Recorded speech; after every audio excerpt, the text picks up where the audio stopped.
দোকানে যেমন আলুর চপ করে তেমন করছি। দেখো মনে হচ্ছে না আলুর চপের এবার দোকান দেবো। আমি দেখেছি এটা চপের আলুর চপের দোকানে আলুটাকে না এরকমভাবে প্লাস্টিকে করে চেপে চেপে নিয়ে করে। তাতে কি হয় দেখেছি হাতে লেগে যায় না এবং খুব সুন্দরভাবে এরকম উঠে আসে। গোল গোল হয়েছে। আর আর আর ওদিকে 3টে হয়েছে, আর এখানে আর 2-3টে করলেই হয়ে যাবে।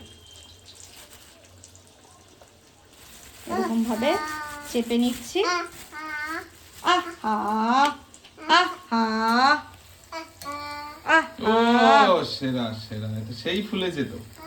কি ভাবলে হয়নি? ভালো হয়নি? সুন্দর হয়েছে, একদম দোকানের মতোই তো লাগছে দেখতে। একটুখানি টেড়ে বেঁকে গেছে সেটা আলাদা ব্যাপার, কিন্তু হয়েছে তো বলো। কেন বলো তো টেরা বাঁকা, তোমার এই সাইজ গুলো যেমন ওই রকম হয়েছে। ওটাকে গোল করে নিচ্ছি, দাঁড়াও। আহা আহা, শোনো মা চপ খাবে? হ্যাঁ তুমি কি চপ খাবে মা?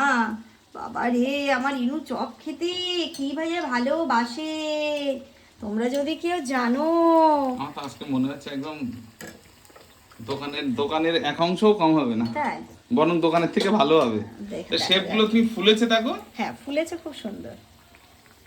একটুখানি শেপ গুলো গন্ডগোল হয়ে গেছে কিন্তু ফুলেছে ভালো।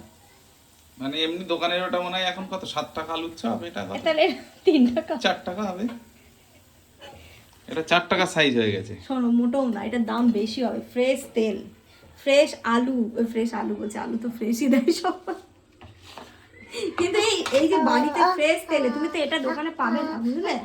দোকানে কতদিন ধরে ওই তেল রেখে রেখে ভেজে ভেজে দিচ্ছে। কিন্তু আমার মনে হয় এটা বেশি দাম দিয়ে খাওয়া উচিত, বুঝলে? হুম, ঠিক ঠিক ঠিক।